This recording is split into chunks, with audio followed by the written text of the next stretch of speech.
right where you're at. Going to be.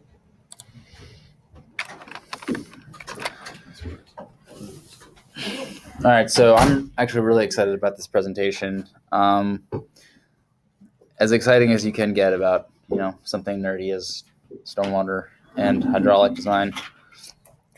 But I guess this is just continuing on what we were doing last week. So last week we talked about floodplain management. Today we're going to talk about the modeling components of that, kind of like the scientific or math-based design that goes into creating those floodplain maps, which kind of drive our regulations. As I mentioned last time, these maps not only support floodplain management, but they also can be used for stuff like stream restoration, habitat enhancement, fish passage, all sorts of other good uses for it. And eventually you could get into sediment transport, channel design. There's really a lot of different capabilities of the software that we're going to use, which is called HEC-RAS. So it's a good tool to have in your toolbox, even if you aren't necessarily doing floodplain management. So there's two components to kind of floodplain modeling. First is hydrology, and the second is hydraulics. So typically we think of hydraulics when we talk about hydraulic design, hydraulic modeling. There's actually a hydrologic or hydrology component to it as well. So how does this compare to what we normally do on project sites or road projects? Well, in our road projects, the hydrology is kind of using a kind of canned simulation model, which has some sort of factor, typically in the form of like one number that tells you how much water is going to run off and how much is not going to run off. So if you have a pipe calculation, usually we use the SCS method or SBUH. And so we have some sort of curve number, and that basically pretty much drives how much, with a few other components, but mostly curve number drives how much water is running off, how much are we actually going to see at our site. Same with rational method for inlets or HSPF. Some of that water is going in the ground. Some of that water doesn't run off. On a basin level, and that's what we're going to be talking about with floodplain and kind of the HEC-RAS methodology, you basically are saying that there's too many unknowns in these numbers to really know how much is going to run off. So you come at it from a totally different angle. Instead of trying to figure out what your runoff coefficient is, you come at it from the perspective of what stream gauge data do I have? How do I compare that to how much water I have flowing to my particular site? And I'll get into this a little bit more in a second, but it's sort of a reversal of thinking is the main point I want to make here. In terms of the hydraulics component, we use Manning's equation combined with the continuity equation, and we end up with the velocity in our channel based on a few different numbers. And the three inputs we put in for this, again, are the cross-sectional shape, or kind of like area and shape. So in this kind of funky channel, you get a lot of irregular, most of them, if not all of them, are irregular shaped channels for this type of design. The slope of the channel bed, and then also kind of like a friction component. How fast is that water going to move across a certain type of material? Are you running across rock? Are you running across grass? And that's actually pretty much the same thing we're going to use for these kind of simple models. Now, if we have time today, I don't know if we're going to, but I am sort of hopeful I can at least open up like a 2D model and show you what that would look like. But if we stay in this kind of like 1D steady flow model, which is what they use to do kind of floodplain analysis, we end up with a very similar number to the Manning's equation. You end up with basically a slightly modified Manning's equation.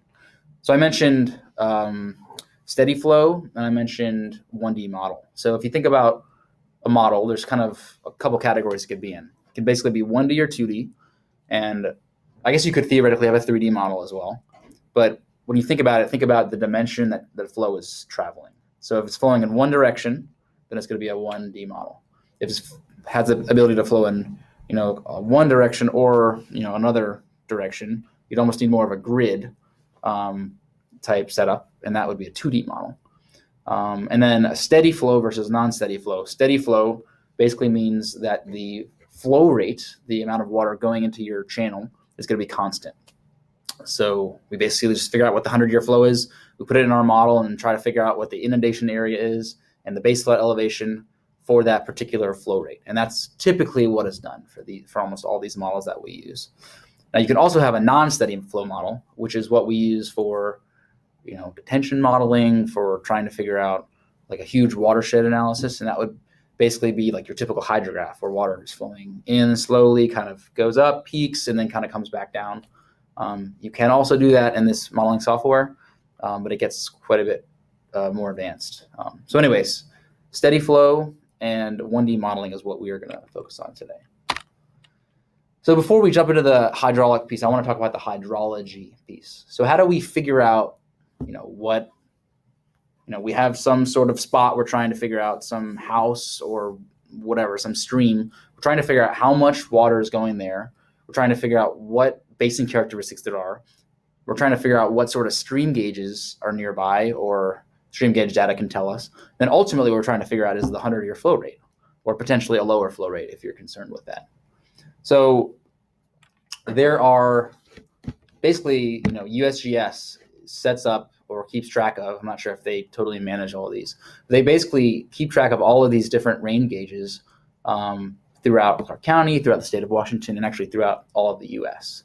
And they log all of this data and make it readily available on a website called StreamStats. And StreamStats also has some other really cool tools, which I'm going to show you today. So in this first diagram, you can see these are all four of these are the rain gauges that you could get information from. But it's really good to think about where, like in this point, this is the point that I've selected on my model here. It's really good to think about where is your site in relation to a stream gauge. Because if you're really close to a stream gauge, you may be able to just use the data from that stream gauge and just slightly alter it to be more site specific. But anyways, in this example, you can basically just click on a point and it will automatically delineate a basin for you, which is pretty sweet. It's kind of got some cool like GIS capabilities within it. And then it basically gives you all of this information based on kind of background, more GIS information. It's pulling this whole basin is 100.7 square miles. It's giving you mean annual precipitation for that area. It's giving you the average slope. It's giving you percentage covered by canopy. So it's giving you a bunch of information that you can use to then theoretically create, or determine what the 100-year flow rate is for that value. So I'm going to actually jump into StreamStats really quickly and show you just how easy it is to do this. So Jess and Stephanie, you guys will appreciate this. This is going to be that fish weir place that we went up in Washougal. So literally just go to the website, type in where you want to go. And I must not hit the right button.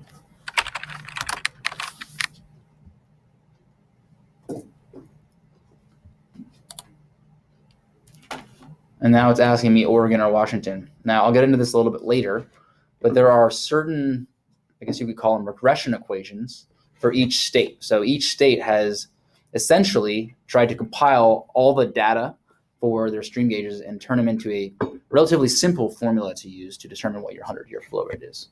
So we're going to be in Washington, and that will tell us to use the Washington stream gauges. Let me run to this site.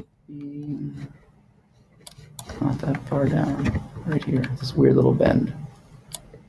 So once you zoom in far enough, it basically pixelates where all your streams are. So I'm going to delineate, click on this button. Just going to pick some little spot. And he said the point is valid, so it's now going to delineate a stream basin for me.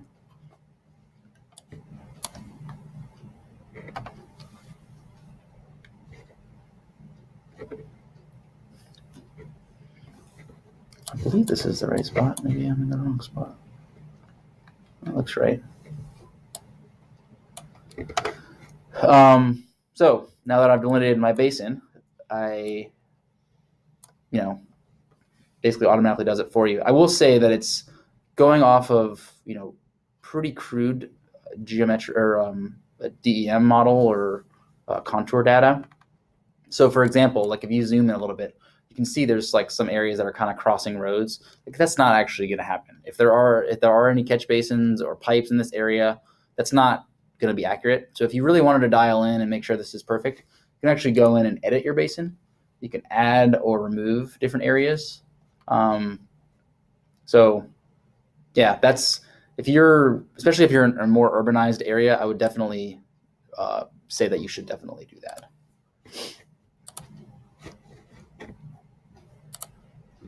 All right, so now I have my basin.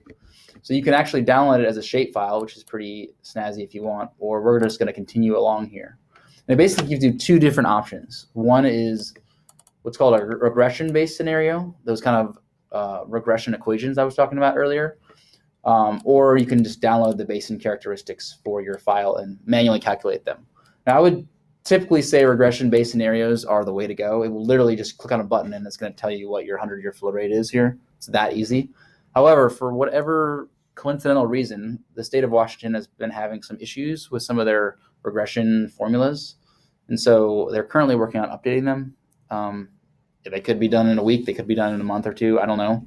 But typically, if you would have come back here a few months ago, this would be working. But it's currently not working. But we can actually do it by hand. It's probably good for this situation for us. So I'm telling it I basically want to grab all the data for this area.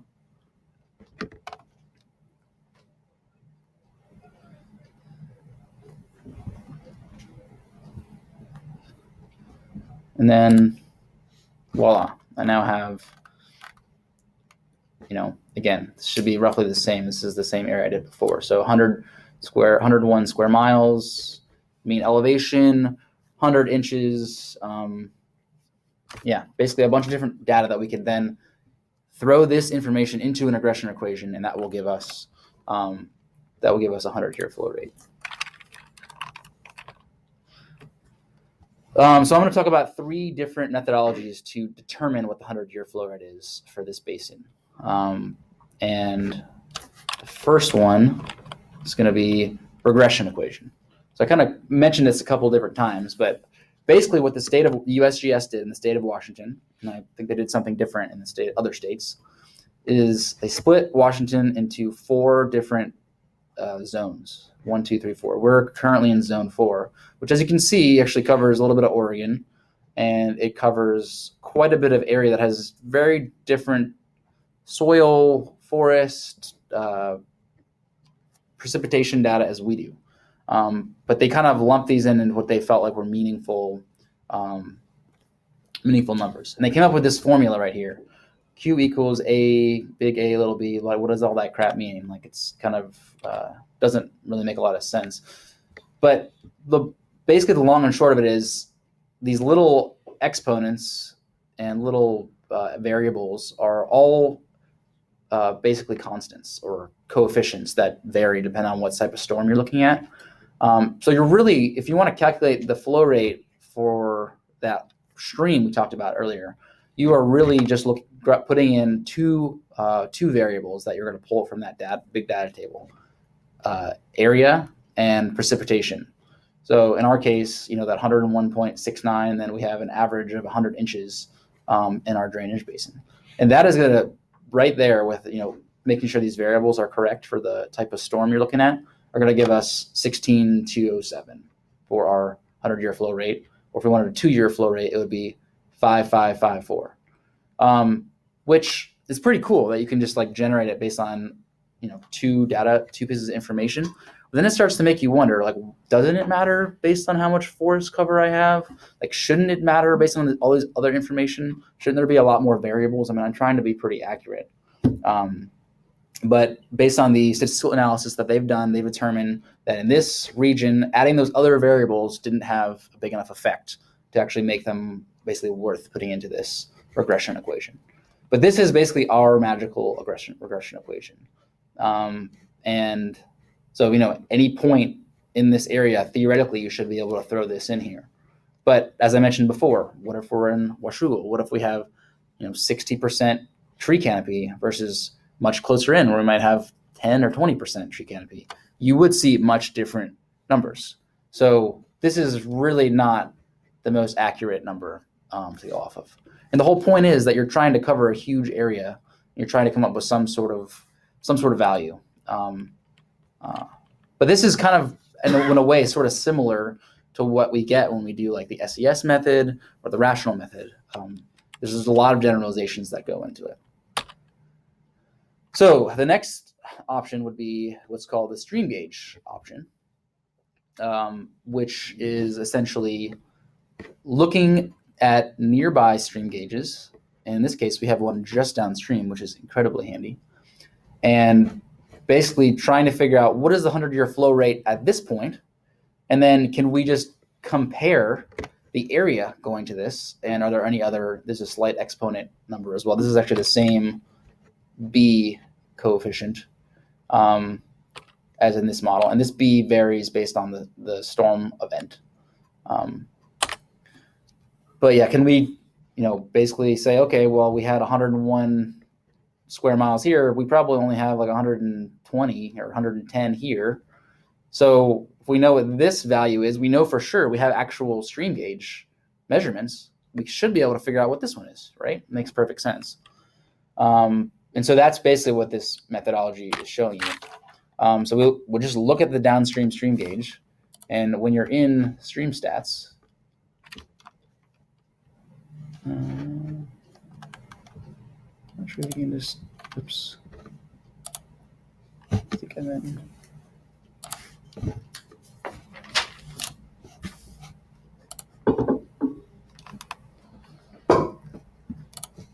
Start over.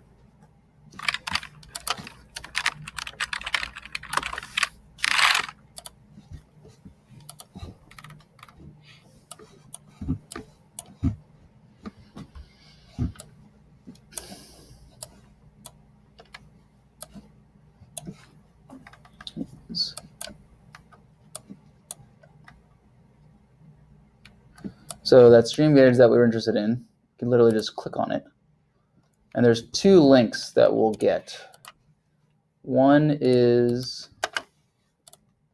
what's called the stream stats gauge page. And on this, it literally will just straight up give you the 100-year peak value. So 35,550, which if you'll remember is quite a bit different than that 16,000. Although granted, we have a slightly higher area going to this. But I imagine that once we do that area formula, we'll probably end up with like a 30,000. So quite a bit different number than that regression equation. Or we can, I guess you could also look and see, okay, contributing drainage area, 108 square miles. So we are, I don't know, 6 or 7% higher than what our little point is. The other option you can do is you can actually get the actual stream flow data yourself, and you could basically do that. What it's doing is a log Pearson type analysis. You can basically come in here and you can basically download the data yourself. You can see here, we basically have data from 1945 all the way up to 1980, and then I guess they have a recorded number for 1996 as well. And it gives you, these are the peak, I guess this is kind of like not that helpful of a format to look in. It gives you the gauge height, so we might be using this data for our HEC-RAS models. This is probably going to be helpful, the height above the gauge elevation. And then also gives you the stream stats, or the stream flow data for that number. And then what you can basically do is you can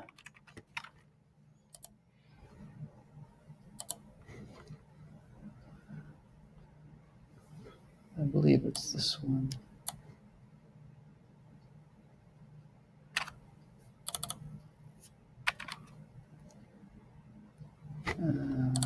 This one. You can basically calculate this number yourself, and it's really not that. This kind of looks like a little bit of a crazy spreadsheet, but it's not really that complicated. So what I've done here, I've gone in, I've just copied over all of the peak flows from 1945 up to 1981, and then you basically sort them, so you can actually interestingly see that the peak was not in 1996, it was 1978, which is kind of interesting. And then after all that, it generates out a peak flow rate right here, 35,700, which is not exactly that 35,500, but it's pretty darn close. I'm not sure if they maybe pulled out a low flow or something along those lines. Did you do this with the full complete data rather than just using the peaks of each year? No, I just used the peaks. Okay. Just wondering if that might have changed. Yeah. With getting such a large, basically create an N from 30 to 5,000. Typically, when you do the log piercing, you typically just use the peaks from each year. That one is the peaks. There's probably different ways you could do it, I imagine. But anyways, this is essentially what this StreamStats data is actually doing. It's doing, pretty much the exact same analysis. I'm not sure why there's a slightly different number here, but it should be the same analysis. Yeah. But anyways, that's essentially, I would say probably in this case, especially the most accurate way to figure out what your Q peak uses. It's probably going to be in that 30,000 range, which again, a lot higher than that 16,000 we calculated earlier. So if you didn't have that handy gauge, you'd be in danger of putting in a bridge that's too small. That's true. Using the regression equation. By using the regression equation, exactly. So this gets us to our next point, which is the kind of ultimate when you have a lot of time and money to spend on doing it like the best way possible, which is basically you'd be creating a custom regression equation. You'd be looking at a lot of, say we weren't so close to this stream gauge, say we were even at a smaller tributary off of this stream.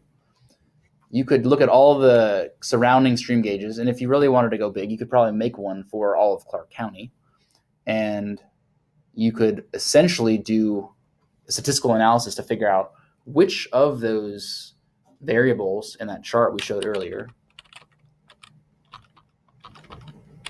which of these are meaningful, which one does make a difference for our events, and are these values, these A, B, C values, do they make sense to compare for the stream analysis in Clark County?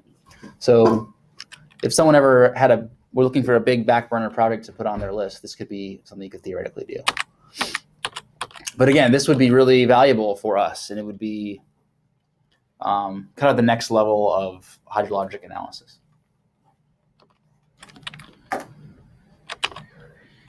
So that's basically all I have from a hydrology point of view. Do you guys have any questions before we kind of move on? I should say there's this one packet that USGS put out in like 2014.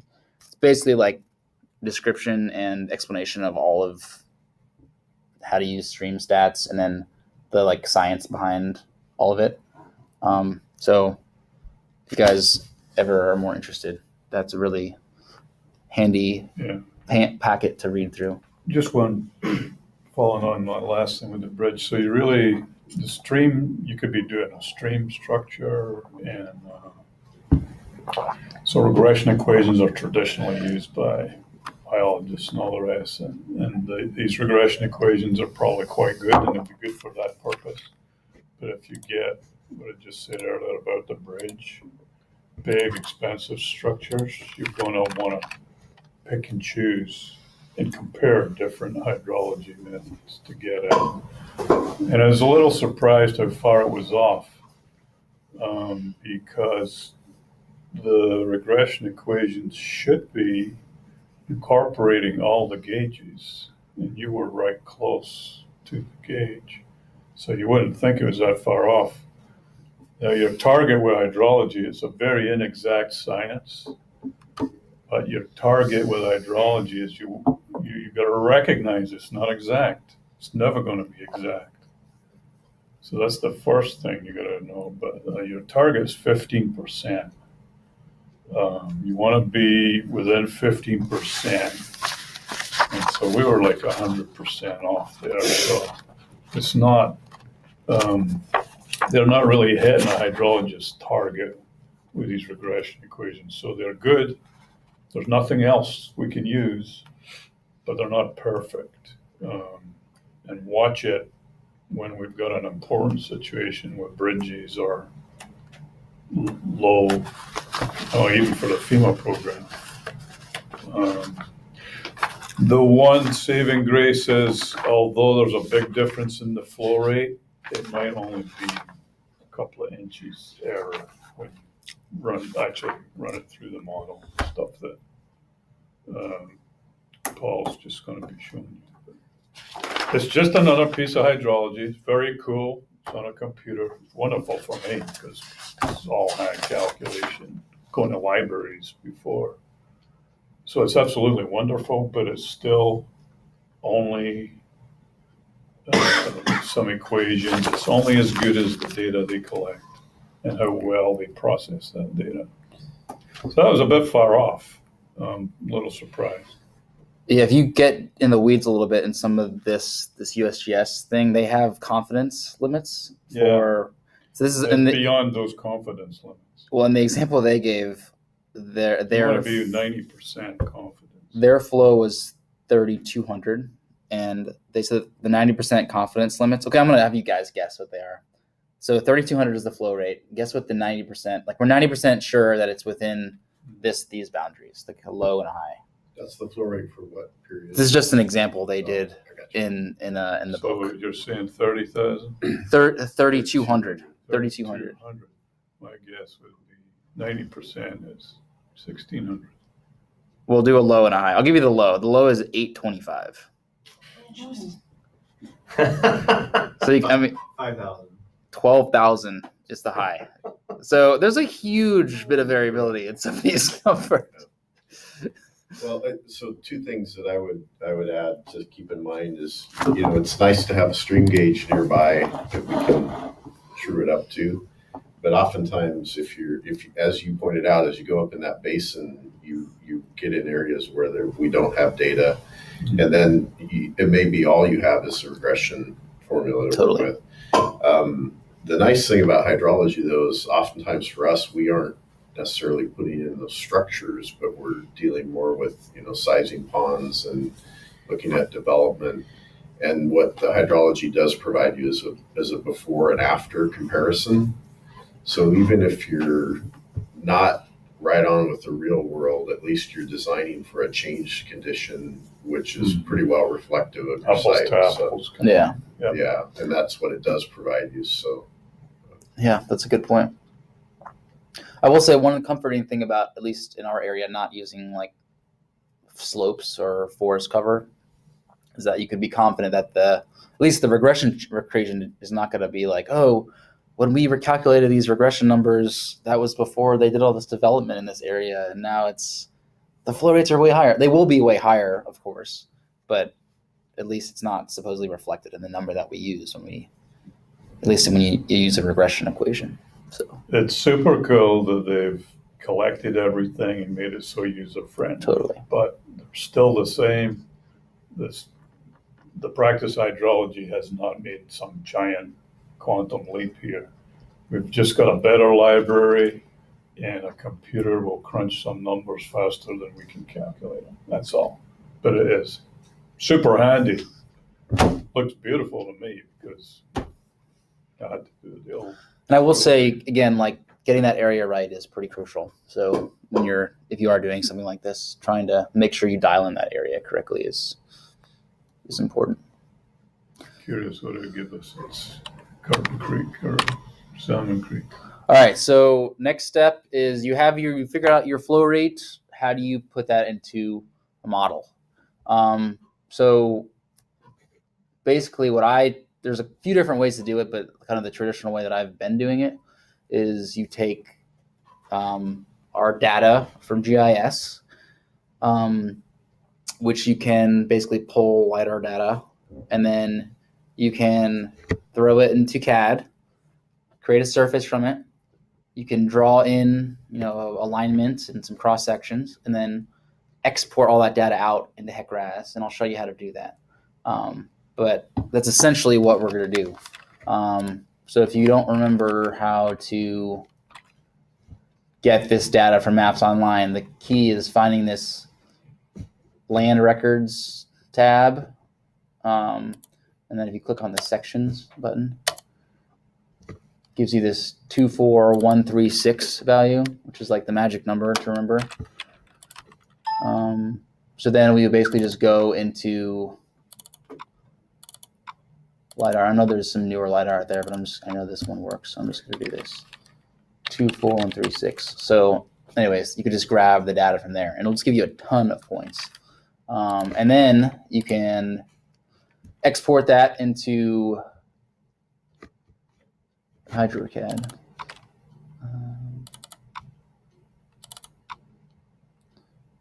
I think this is the one we're going to use.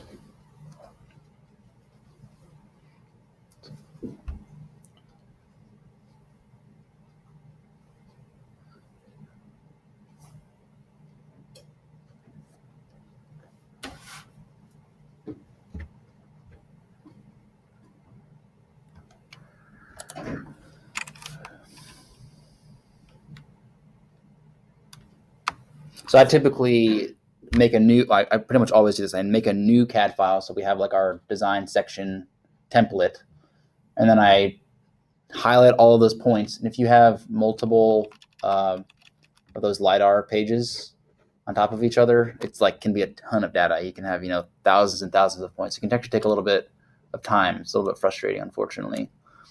Then you just copy them all in, you make your surface, and if you guys haven't done this in a while, the best way to do it is to add them as drawing objects, and you just add them as points, and then you basically just highlight them all. But anyways, I've created my surface here.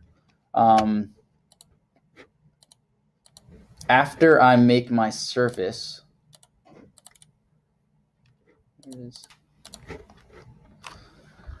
the next thing to do is, actually, let me just turn this off instead of deleting it.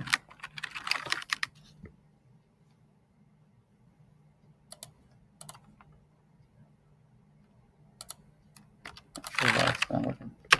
Anyways, then I literally would just come in here, draw a polyline.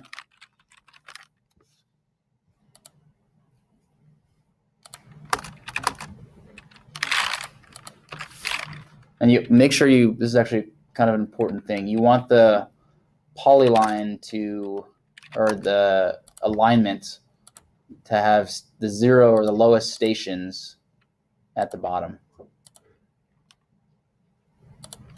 And the fish weir is right in here. So I usually want to go a little bit past that, because setting this downstream boundary condition, or setting basically what is that water surface elevation when we start, it's kind of crucial. So the farther downstream we go with this model, that is going to basically help our calculations.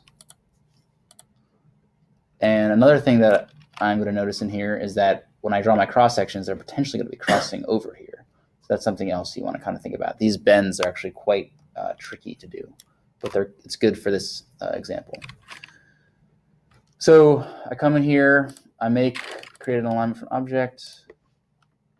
Do you want to put radii on those instead of vertice? You don't. You want to make them straight. Okay. You can add a lot more points in if you Gotcha. want to make them. And I know, like in CAD, it's kind of clunky to have, you know, a lot of different points, but it works pretty well in HEC-RAS. I'm actually not even 100% sure if you can have curves in HEC-RAS. I don't think I ever tried it. Anyways, you start here, make sure you have the low point at the bottom, which is good. If you don't do that, it will cause you problems. You'll end up coming back in here and fixing it. So once I do that, you will, and this will become your stream channel. And then you basically come in, and typically on most computers, there's a thing up here for sample lines. I don't know why it doesn't show up on here. So I ended up typing this in. Create sample lines. You should be able to click a button up here, but I think it's just the way this is viewing for some reason right now. So select alignment. I think. All right, so I guess this is a sample line group 2. Once I've made my sample line group, I come into, I guess you can, if you wanted to, you could kind of create sample lines individually, pick points on your screen if you wanted to. What I kind of usually do to start off with is I do by a range of stations. So it's basically to add a bunch of them automatically. The key thing to get right is this alignment width. So that's going to tell you how far this is going to be. I'm going to start with like 300 feet on each side. So 300 on my left, 300 on my right. I'm going to tell it to do every 500 feet. Sounds about right. Hit OK. And there we go. That's what I ended up with. Now, once they're in here, you can definitely adjust them. You can slide them. You can see they kind of move and bend along the alignment, which is pretty snazzy. You can also turn them. Like I'm going to need to turn some of these as they're kind of crossing funky. But this is, in my opinion, the best place to kind of play around with these. So sample lines cannot cross. But they're also supposed to be perpendicular to the flow line. And actually, I'll show you a little picture of this. So here's your stream channel here. These lighter green lines are like basically where you predict the water is going to flow. So you can see it doesn't totally follow the channel, but it's pretty darn close. And then these lines in here are supposed to be perpendicular to that channel. That's the ideal spot to put them. However, you can't have them crossing each other. So you're sometimes playing with kind of two different competing constraints.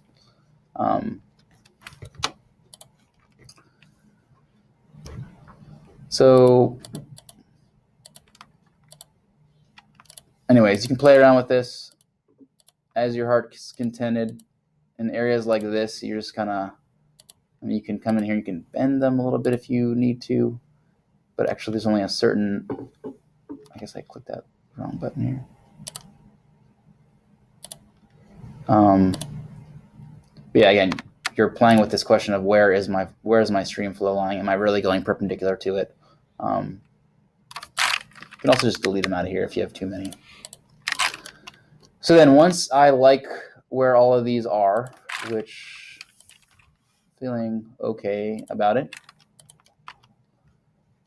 I will come into my output file and I'll go to export to HEC-RAS.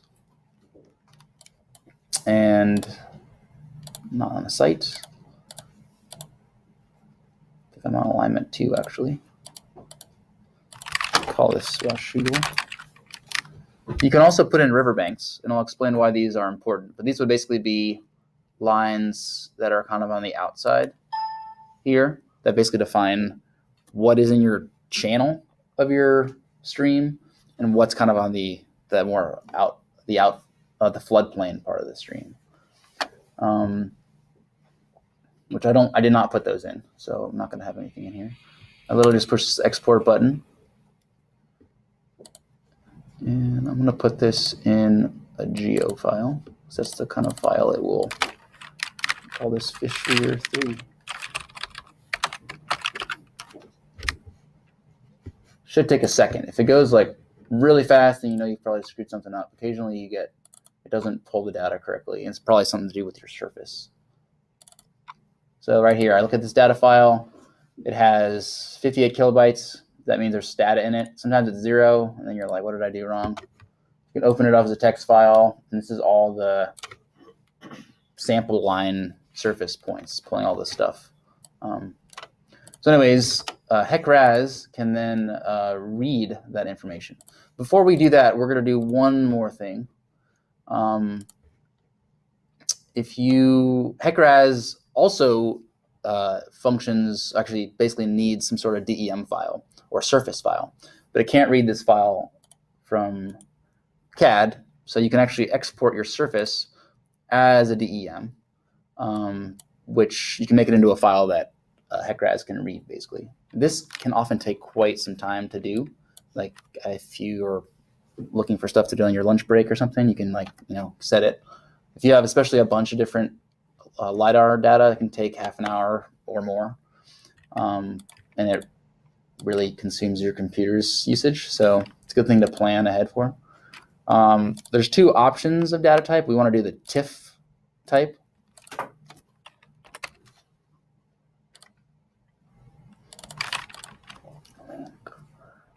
usually save them in the terrain. You can do whatever file structure you want, but make sure that this data set is correct. Occasionally this gets wonky. And then I usually set this custom null to 999 instead of that really bigger one. I'm not sure, but I've had some problems with this in the past, and this seems to fix it typically. So anyways, hit OK, and then it starts exporting, and this one's not too big. So then after I've got that all dialed in, I open up HEC-RAS, and HEC-RAS is a really old program, so there's a lot of stuff in it that kind of you think would be relatively clunky, but they've kind of made it run really pretty seamlessly. It's just that the setup itself still feels a little bit like 1990s in a way. And in that sense, like there's this background box, you click on something, it opens up another box, like that's totally separate from this box. It's like not all inclusive. It's kind of interesting software. Anyways, there's all these different buttons on here. A lot of stuff you can do just by clicking these buttons. Also opening up these tabs, there's a lot of different options in there. But typically what we're going to do is look at, for a simple 1D steady flow model, click on this geometry data file. We just add our geometry. We then can add our flow data, and then you can add basically this one here is called a steady flow analysis.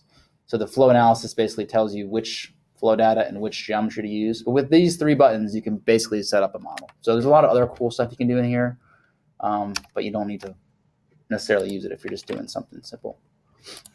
So there's also a lot of different versions of HEC-RAS. I recommend the newest version. The two newest versions, it seems like they're really upgrading a certain portion of HEC-RAS right now, which is really handy for us.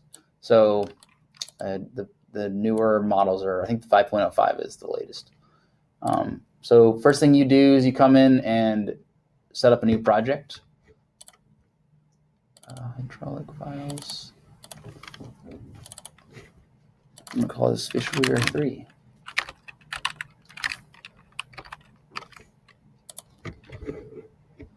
It's basically telling you to start a new project.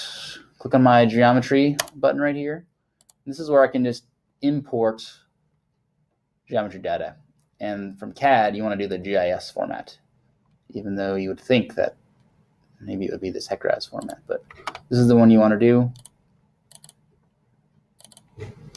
I'm just going to do an older one because I don't want it to weirdly screw up, because it occasionally does that. I tell you it has 11 points coming in. And voila, here's my stream information. You can actually add a little map behind this, which is pretty cool. I'll get into that a little bit later. Before we do that, the one thing I really want you to notice are these little red points on here. As I mentioned in the very beginning of this exercise, this program uses Manning's equation. So again, Manning's equation based on shape, slope, and friction. So we have our slope and our shape all built into this, but the friction factor is still a pretty big unknown, and it really does affect your model. So the first question you should ask is, what friction factor should I use? And is it going to be the same throughout this whole channel? And the answer to that second question is definitely no. It's going to move a lot faster in the channel portion of your stream. So you want to set like a channel width, and these red dots set that channel width. So if I click on these cross sections, you can see these red dots on the end. I really want to move these in to kind of a lower location. Actually, now that I look at this, I'm remembering that there's a couple slight issues in this model. You can see that there's a 0 point here, which is a bit, kind of a red herring. So I'm going to come in and manually type this in as 281.12 just to match that existing number. I think this one also has a 0 point data in it. The reason it did that was because I originally didn't have quite big enough of a surface. So when I told it to grab the data from the surface, it was trying to grab data off of the surface. Anyways, you can kind of go through and check out your cross sections. One thing that I should note is that on this data right here, so when we pulled this data from our stream, the LiDAR points, if you think about how LiDAR works, it's basically pulling the reflection of light off of a surface. So on some of these bigger rivers, how does it get the data from the bottom of the stream? It can't get it. The right way to do this would be to either take the points at an extremely dry time of the year, which wouldn't really work in this case, or basically go out and do a stream survey. So again, we're calling this a partial study. This is pretty simple stuff. We're not going out and doing a detailed survey, or they call it bathymetry, which is basically the survey of the bottom of the stream. So anyways, I do my geometry data, looking a little bit better now, but I still need to set my friction factors. So what I'm going to do first is I'm going to come into the tables bar here. I'm going to do bank stations. So this sets those red dots, and basically going to tell us where in my river am I going to put those red dots. So I'm going to just, again, simplification here, to set it. I'm going to set the stream to be 100 feet wide. So all of these are going to be 450. You can see I have one of them in here that's not quite 1,000. So I can go in and change that later. I'm going to set these at 550. I said, okay, you can see all these red dots now are pretty much straddling the stream, except for this one right here. That one doesn't look so good. So I can come in here manually and change this as I want to. Main channel bank stations. So I'm going to set this at, kind of guessing here, but I don't know, 275 and 375. And apply data. You can see I'm a little bit too far. So 325, 425.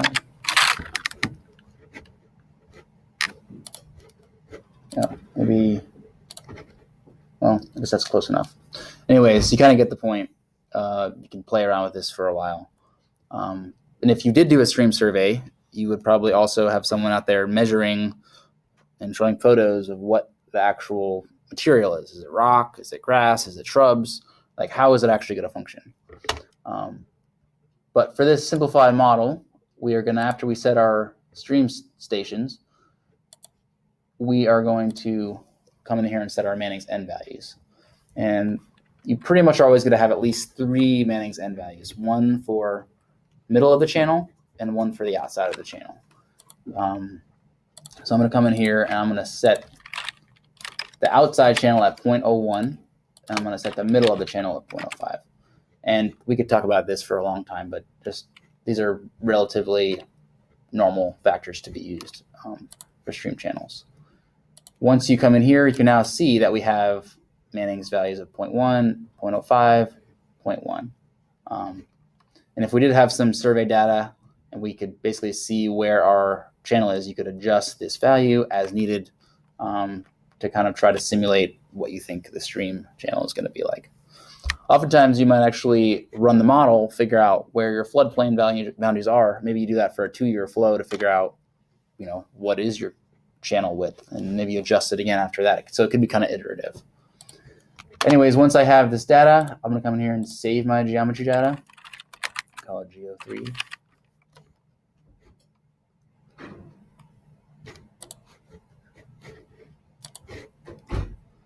Now I'm going to go to my flow data. I think we're going to type in that 30,000 value just because we can. So this is going to be set at, and I should probably open this up to show you.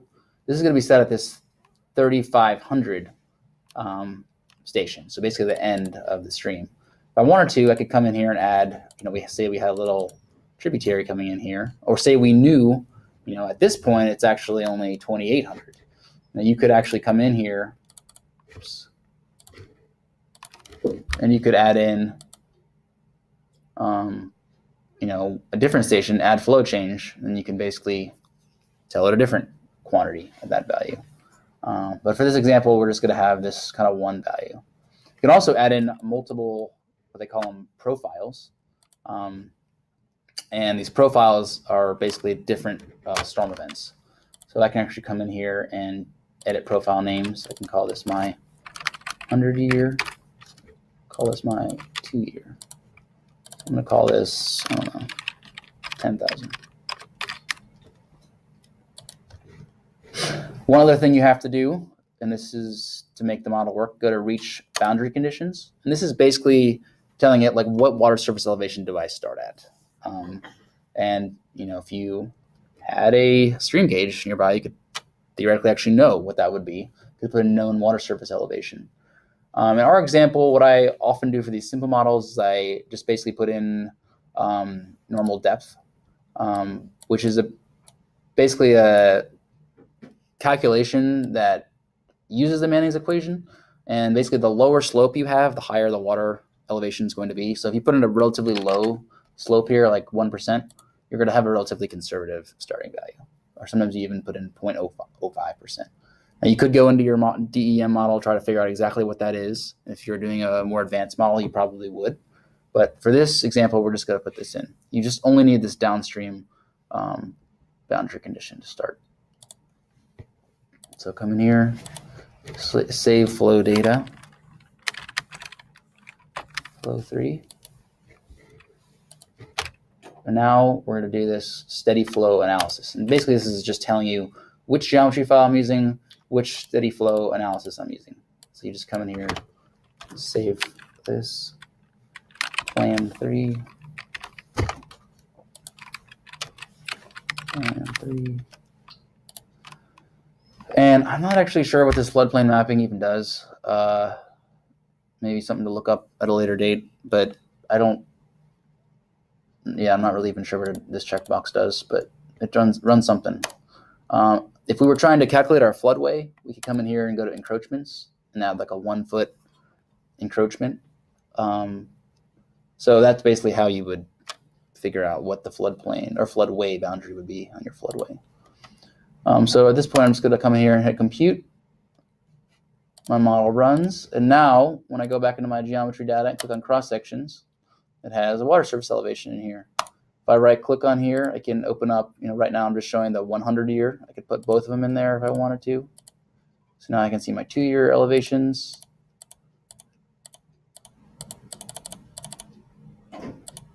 It's pretty cool. And then you can adjust, as needed, basically.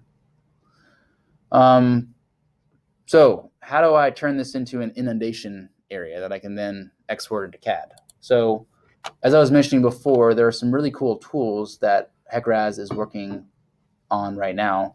And basically, you used to have to really be good at GIS and be importing, exporting stuff from GIS back and forth from HEC-RAS. But in I think it was version 5, or at some point recently in the last couple of years, they've added in what's called ResMapper. And it's basically like GIS capabilities within HEC-RAS.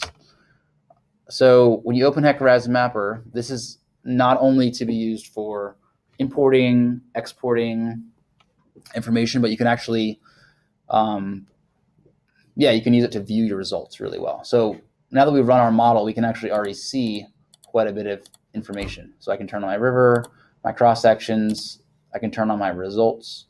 And right now I'm trying to turn on my water surface elevation, my velocity, and my depth. The problem is it knows what those depths are at the cross sections, but it doesn't know in between. So we need that DEM or surface file that we made earlier. So the first thing you always do with ResMapper is you set the projection. So you kind of know where in space you are. Now what I typically do for this is I have like a saved projection file that I constantly use it over and over again. And you can actually use any PRJ file from GIS will work. Just needs to have a certain type of data. Really confusingly, the RAS files are also PRJ files, so make sure you're actually using the right kind of file. But again, if you go to any like GIS shape file where the shape file is saved, it's also going to have a PRJ file in there. You can just copy that over and import that. So once you do that, you come in here to your terrain, And actually, this is how you build a new terrain. So I have one in here saved. Again, we have a big value. This can sometimes take a little while.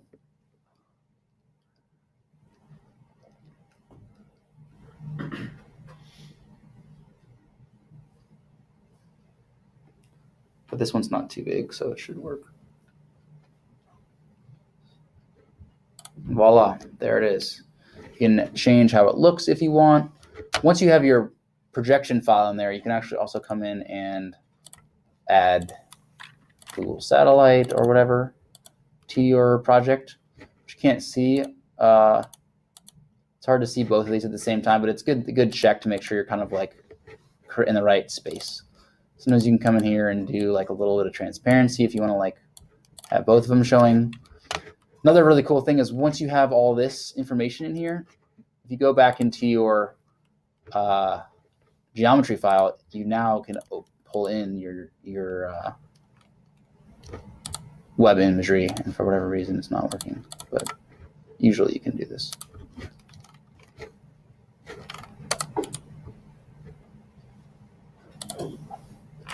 Well, I'm not sure. It is theoretically possible. I'm not sure why it's not working right now. But so I have my terrain data in here.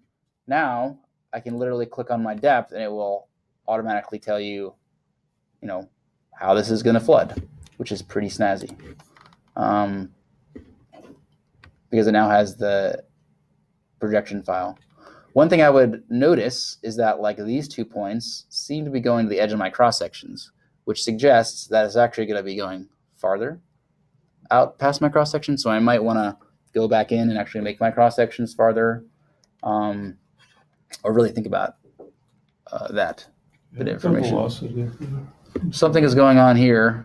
I'm not totally sure what it is, but something funky is going on here. Hit that velocity there, Paul, and see. I'd be curious what that gives you. It doesn't really give you anything because we have a steady flow model. If we had a non-steady flow, you can. Doesn't it give you the velocity across the floodplain? I don't believe it does. It's not giving you anything. I don't think it does.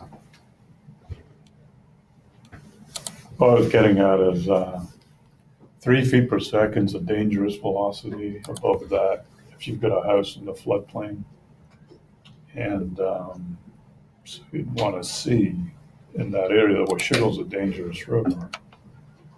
And so 3 feet per second, you'll get people out of there. You've got to get out of there. Anyway, so yeah, basically what I wanted to show you was if you come in to this file and go to add new results, you can basically do an inundation boundary, which you can then export as a polyline. So if I now add this in, I think you actually have to also do, oops.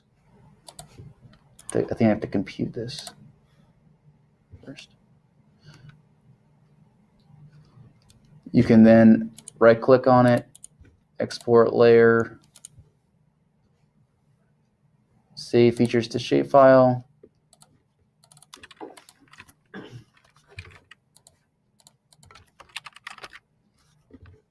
I can go back into AutoCAD. I can do map, import.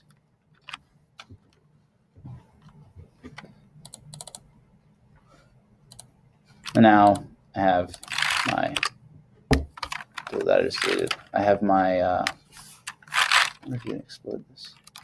There you go. So I have my 100-year inundation boundary.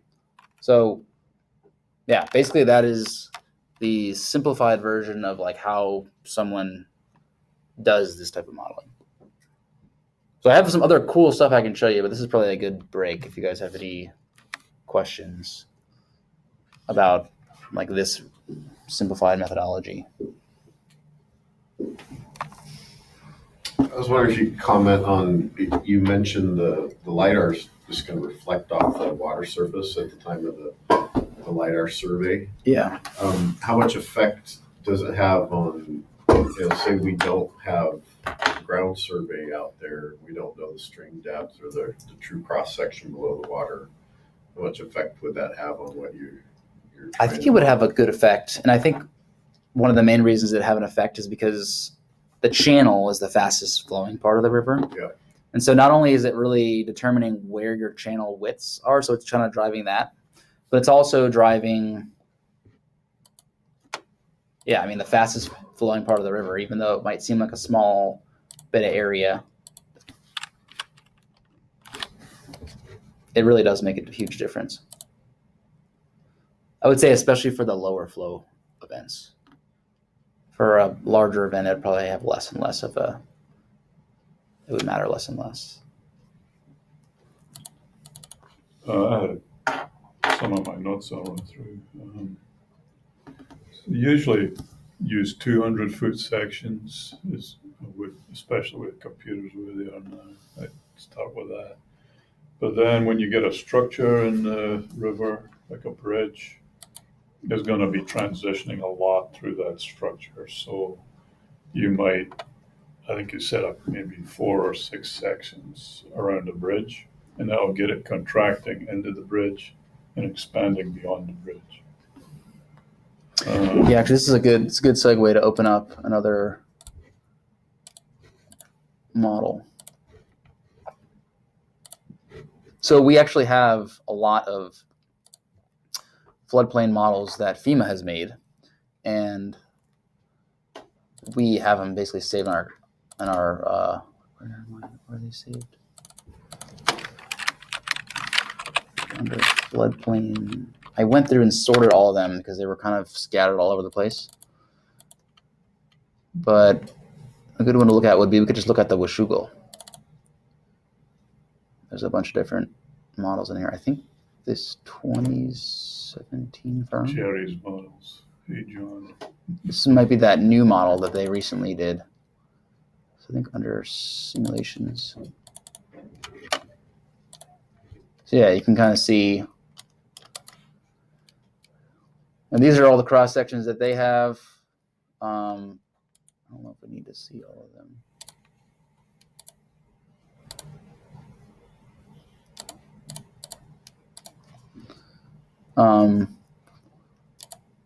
But you can see, they have, I guess this is not a good example. You can see some of these are slightly different Manning's N values up here.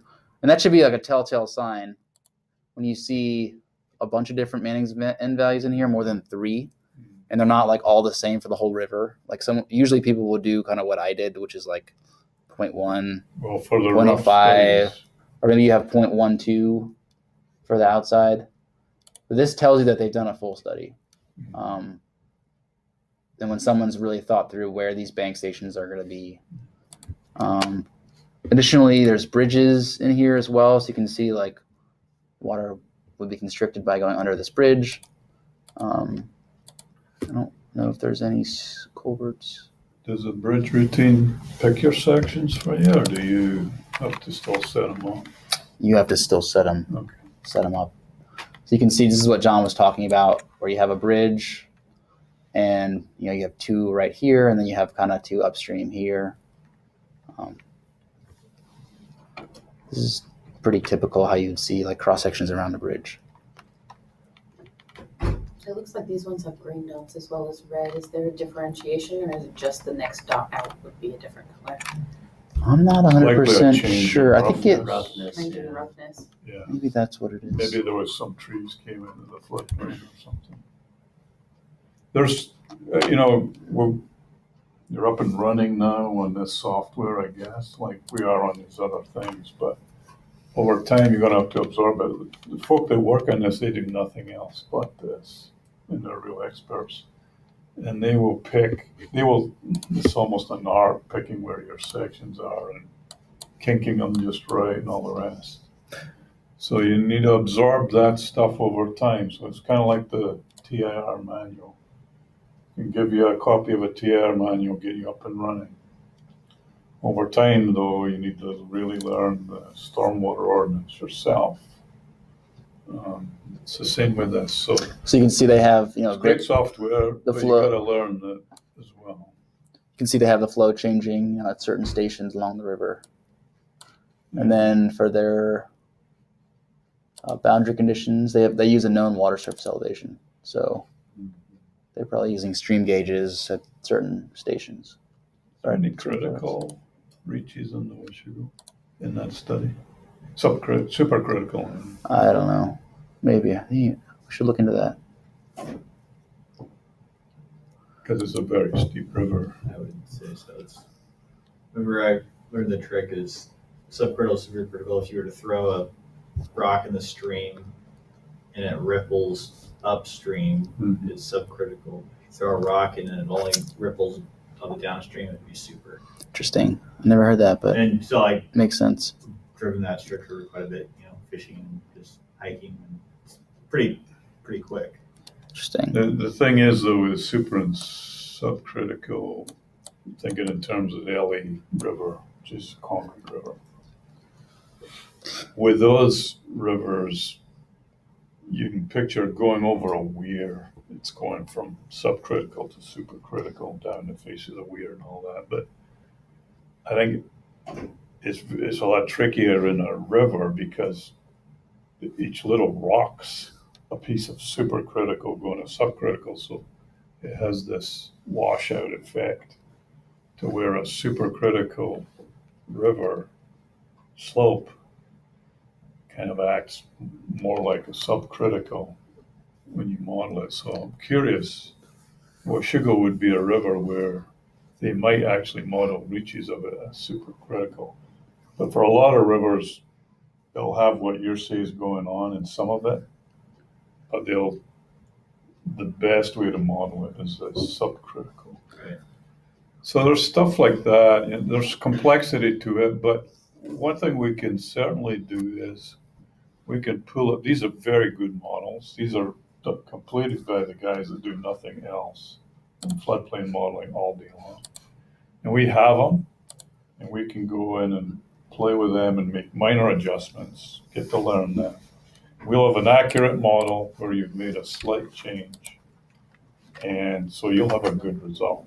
And when we're building our own, we can get them up and running fast, but we'll put up a pretty good QA/QC process if we're going to present them to FEMA.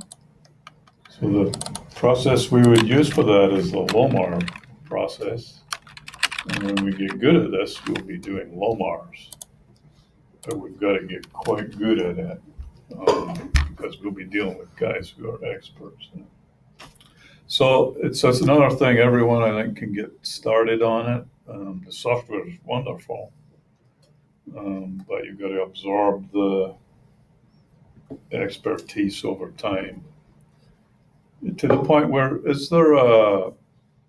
I don't think you need, it's like the TIR, you don't need to learn every single thing at the moment, but is there a manual that just explains, like you're using the energy equation here? Mining's is related to the energy equation.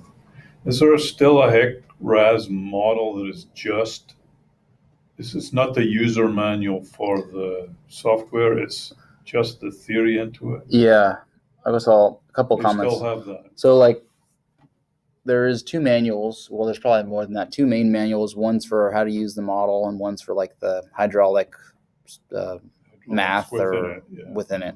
So there is a manual for that. Okay. Secondly, for the cross-sectional spacing, there is a methodology. I think it's called the Courant number. I don't totally know it that well, but there's a methodology to figure out what your spacing should be. And then thirdly, you guys haven't Pictures still for determining roughness values, photographs. I've seen those, yeah. Yeah, those are around too. Yeah, so you got to absorb that stuff. Yeah. If you haven't thought about supercritical, subcritical recently, a good way to think about it is basically it's comparing, like, it's a ratio between like the kinetic energy and the potential energy. So the kinetic energy is movement, potential energy is like height, essentially. So think about like a roller coaster, as it's like at the top of its peak, it's got a ton of potential energy.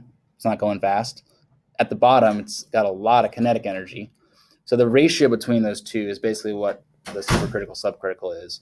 And when they equal each other, that is when you have what's called the critical number.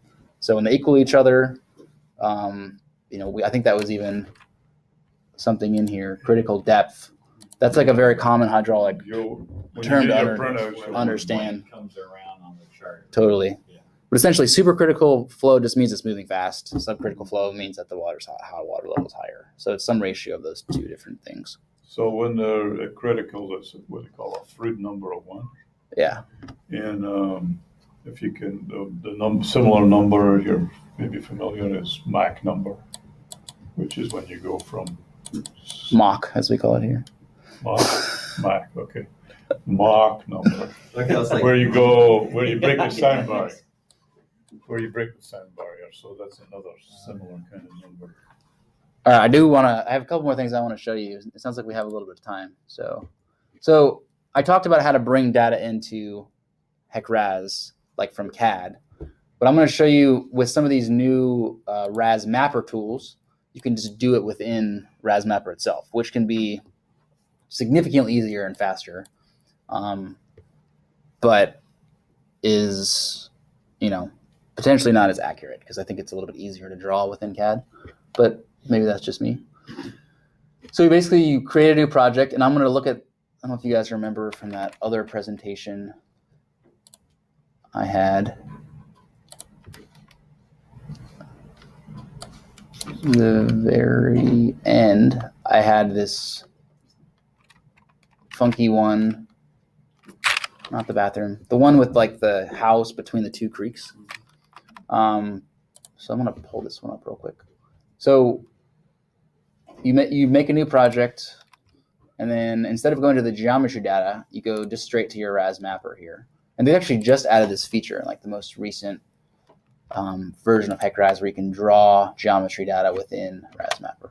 So again, the first thing you always in ResMapper is you set your projection file. And then what I'm going to do next is add a terrain data.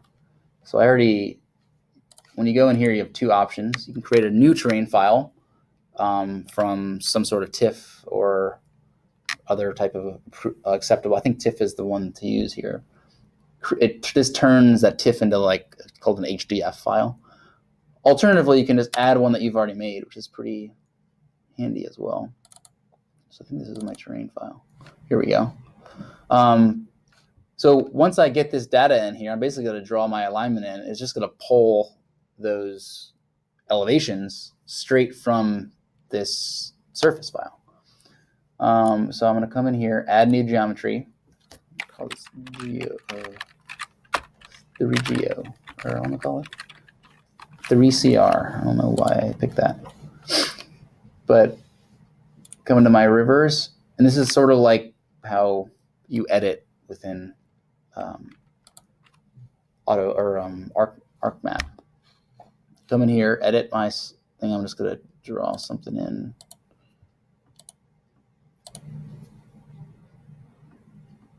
Kind of see the line. This is another reason it's a little bit imperfect, just because you're kind of randomly drawing it in there, it seems like.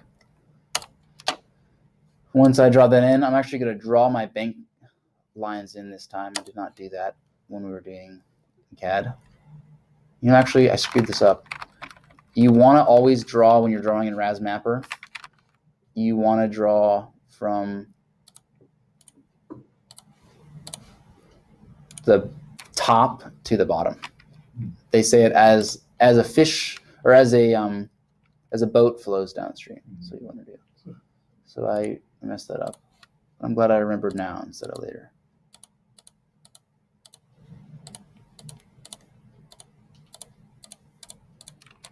And actually, ironically, it goes this way. So I'm going to draw on my bank lines. So you just right-click, stop editing, and it just saves them when you do that. Yeah, and this is kind of a guess.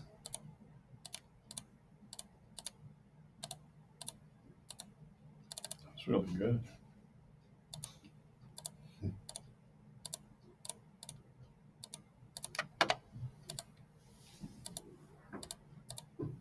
And I probably should draw another stream in here with a junction right here. But for this example, I'm not going to. And then you come in here and you add your cross sections.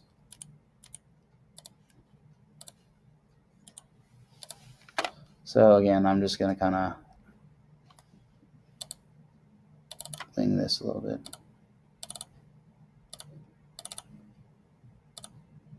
Yeah, another issue in CAD, you can like make them all the same. It's kind of nice.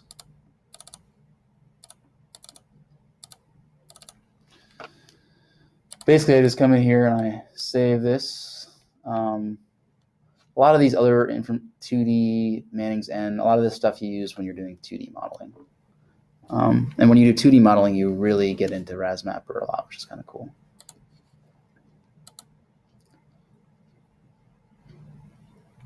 So now I go back to my geometry data, and I go to open geometry data, and it just already has this ready to pick. It basically pulls it in from that you just made in the ResMapper. And then here it is. You can see the stations are kind of already in the right spots. You know, and maybe I do want to move these. You can still adjust them as you need to.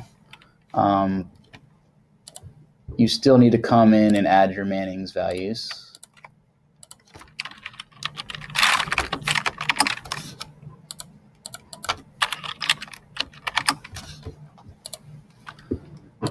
And then you save your geometry file. And then same kind of procedure as before. You come in, I'm going to add, you know, I think it was, what was it? It ended up being like 800, I can't remember. I have to do my boundary condition. So this is that critical depth we're talking about. That means there's a Freud number of 1, or it's not supercritical or subcritical, it's critical flow.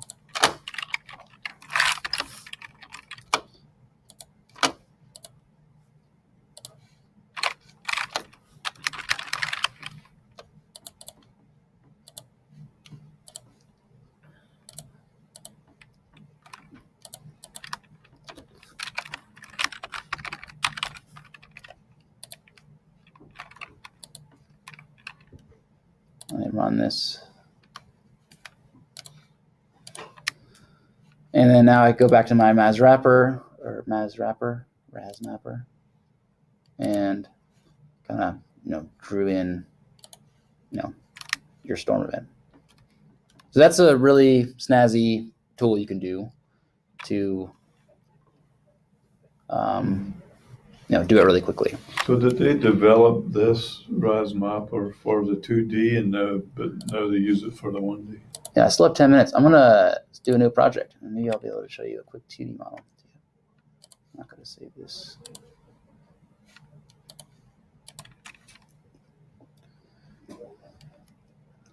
HEC-RAS.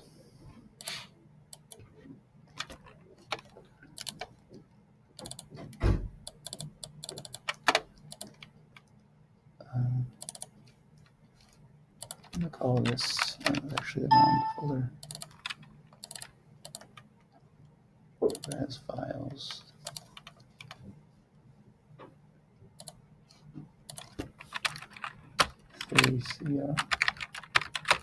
Three Creeks 2D. Okay, again, do the same thing I just did before. First, I'm going to bring in my projection file.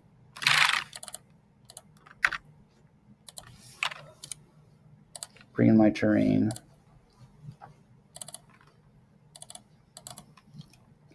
This time, I am going to add new geometry like I did before. But instead of putting in a kind of stream, I'm going to just come in here and do a 2D flow area. I should say, this has been a little while since I've done this, so if I screw up, I apologize.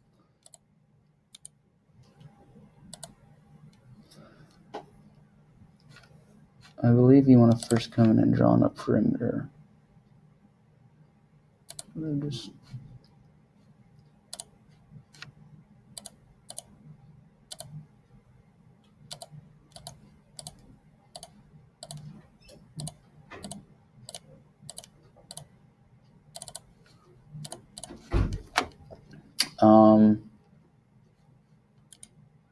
see. this. So basically what this is doing is this is telling me where I want to actually create a grid. And a grid is, if you think about it, it's kind of like, where can my water actually move? Can it move downstream? Can it move left or right? So the finer your grid, the better model you're going to have. But really what we want to do is we want to have kind of like a really fine grid in here, and then like kind of a little bit of a not as good grid on the outside. So I'm going to come in here first, and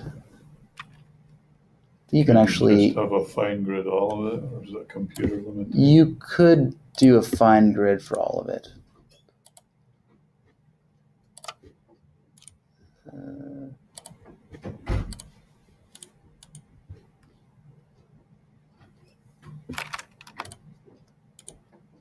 There we go.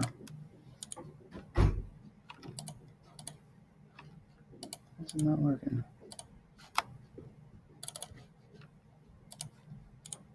Sorry, it's been a little while since I've done this.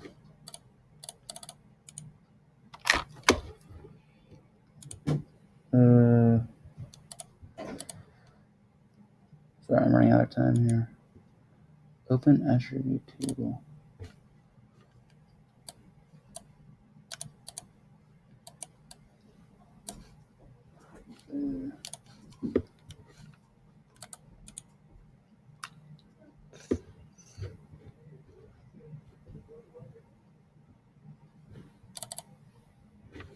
Maybe you type it in here.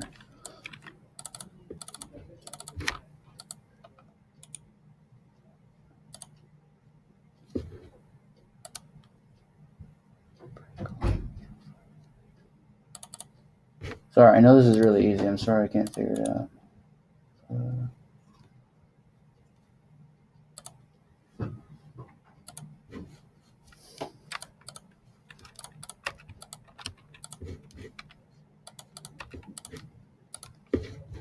All right, well, this was a failed attempt at making this work, but needless to say, it can be very easy. I'm forgetting one important step for whatever reason right now.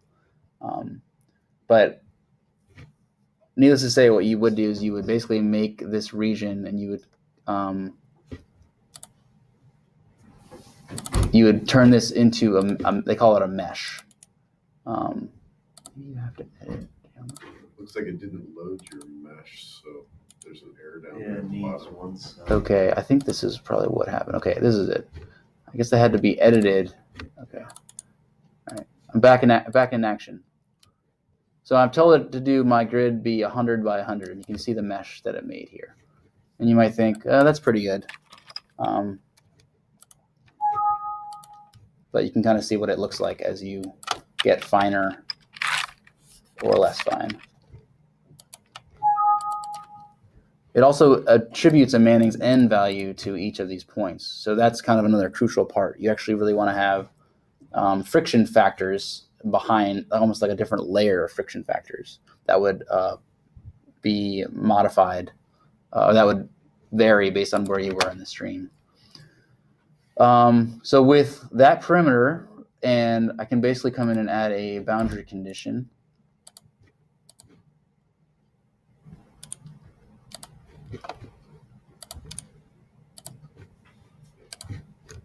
So if I come in here and add a boundary condition, I'm going to add a boundary condition here. I'm also going to add a boundary condition here.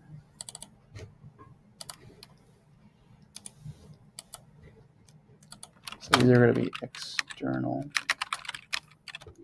and external. And they should make this a drop-down menu. I don't know why they didn't. I believe this is perimeter 1.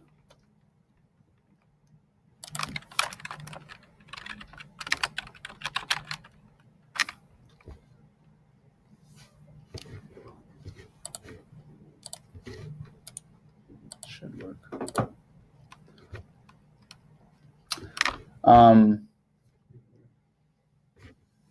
So I could come in here, I could make a little refinement region if I wanted to, but because we only have 3 minutes left, I'm gonna not do that. So now I come in here and I can open geometry. And I can edit this boundary condition.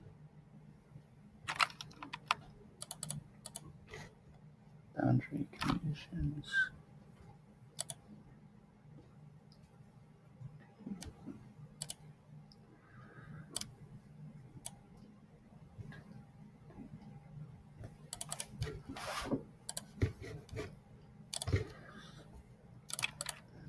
So instead of doing that 1D or steady flow model, I'm going to have to do a unsteady flow model here. So it pulled in my boundary conditions here. So I have that BC1 is going to be my outflow value. And I'm going to tell it that my downstream depth is just going to be 0.01. Here, I'm going to bring in a flow hydrograph. And my flow hydrograph is going to be start at 0. It's going to go to, I think it was 800 we were doing before. I want to make this a little bit higher just to show some stuff. 2000. And then I'll have it at 0, go back to 0 again. I'll plot my data to see what I drew.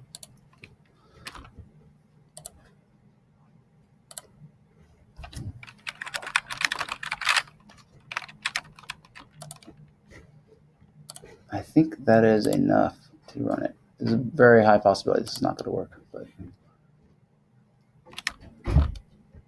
run unsteady flow analysis.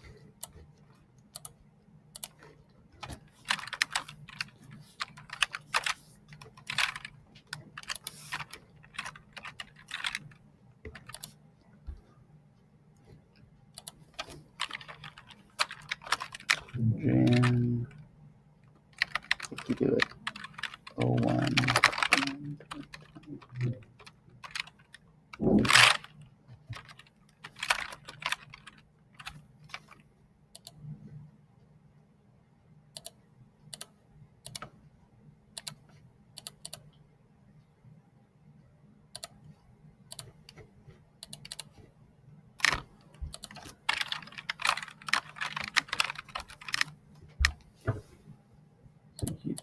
We're supposed to do these 3. Let's see if this works. Time series data ends before the end of the simulation. What was your hydrograph time series? I thought I had that at 24 hours. Oops.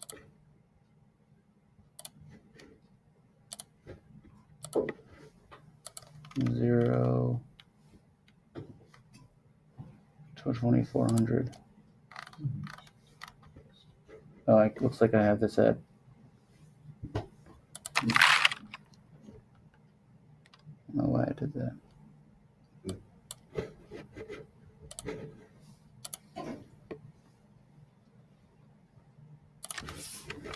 I'm gonna make this a little bit longer, see what happens. Anyways, moral of the story is this could have been really cool, but I didn't practice it enough. And moral of the story is there are some relatively fast ways you can make a 2D model that I need to research a little bit more before I try to attempt to present them. So you run a 2D unsteady model? You have to run 2D unsteady. It Doesn't work otherwise. But it's cool. You can kind of see the water moving So it's through the stream. I was thinking it'd be. You know what I'm going to do? Because I'm going to open up another model that I did have working. I don't know why I didn't think about this before. So let me see what I did here.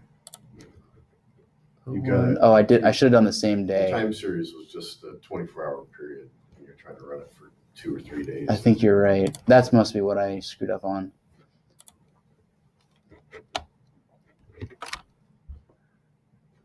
So you can see I attempted to do both creeks here. Not sure how this is going to work. I'm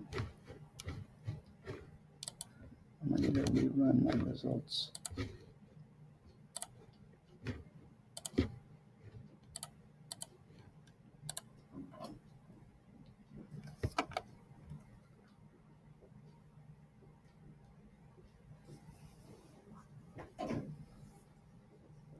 too, this can take a little bit longer than a 1D steady flow model.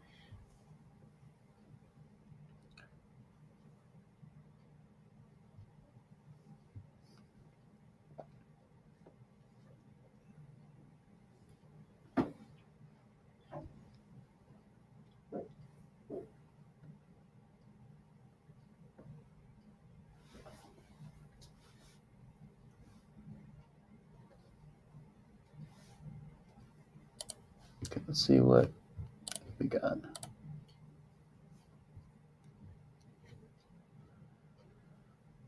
Let me turn off the mesh.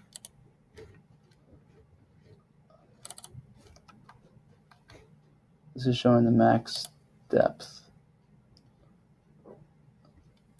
Get velocity out of that one. You can, this is set at max. Let me see if I can add new layer. Velocity, Rio.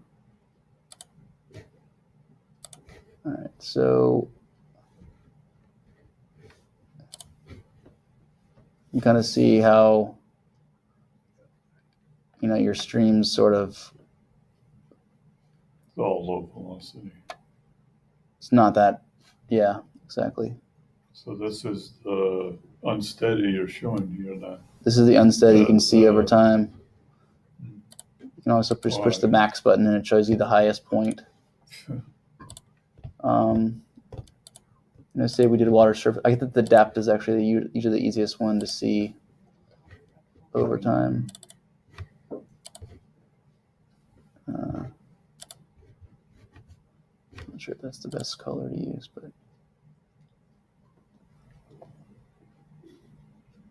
it's kind of cool. I mean, you can kind of see like water sort of makes a weird trail in here, and it probably has to do with the DEM not being that great, that it would pool up in these random little spots. Where's the house? I was thinking the same thing. Where's he on build? I think it's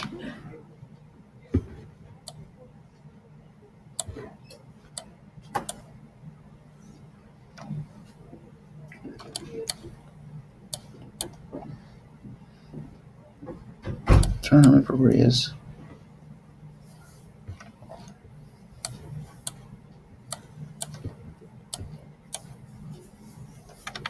I think that's the parcel right there. Yeah, I think this is it, this White House. Another cool thing with ResMapper, I'm sure Brian will appreciate this, is you can actually like, I think there's a way you can just like straight up import shapefiles. So there's a bunch of like just importing of data you can do. But That's pretty cool. yeah, anyways, really brief example of, you know, you can set this up in not that long. Yeah. So now they've got, all you can do is unsteady. So I think the progression of this is they started out, they could only do steady flow, but they really wanted to go to unsteady because it'd be quite a bit more accurate. And then they developed the unsteady flow. And then they said, well, it'd be better to do 2D, that'd be still more accurate. And so it kind of makes sense what you say. You'd only be able to do 2D with unsteady flow. So I was puzzling in my mind, is it more accurate to run an unsteady flow 1D model versus a steady flow 2D model? But then they just blew through that whole thing. It's a moot point. I don't totally know why. I think it has to do with the equations that are used, and that I just have a function of time in them. That's my guess, but I haven't really dug into that. I think you could have a constant flow with a 2D model, but there would be no point. Yeah. And my curiosity would be, I'm wondering whether we could run, say, Salmon Creek's existing steady flow model versus an unsteady 2D model and see what the difference is. I'd be very curious to see that. Totally. Is that something we could check out? I mean, you can do anything you want. The question is like, how accurate are your results going to But be? then your hydrology, how accurate is the hydrology? How's yours or hydrology? And if you're using gauge hydrology, you have to use, you don't have an unsteady flow hydrograph. What Exactly. you have is peaks. Exactly. How would you say stable is HEC-RAS, especially with the 2D unsteady? Since that's kind of a new feature. That kind of is work the bugs something out. I'm probably not the best person to answer. I know that with sediment transport, it's unstable. It's very, very sensitive to the soil. But Okay. I don't know just about the flow. I have not gotten so deep in it that I would probably be like, oh, this one feature always breaks. Or I think because they're adding a lot of new GIS features, it probably is I was pretty just wondering, unstable 'cause, in certain areas. I mean, It on wouldn't some surprise me. things, I've wasted a week It could building be a model, and it just was never ever going to run. unstable. Uh-huh. And on steep, irregular streams, I think it's still unstable. Yeah. So yeah. No, Yeah, that's I don't great. I know. was just wondering if you had read anything or. I thought think anything. when you're not dealing with ResMapper, I would guess that it's extremely stable. I would guess that most of the instabilities have to come with the newer features. That's my Well, you've always had to guess. tweak, put dummy stuff in and whatever to make computers run stable. So Yeah. you got to make simplifications and things. Yeah, And it's still add a little unstable if it's caveats. highly irregular. All right. This presentation is efficiently over. Very, very Sorry, I short. was so long.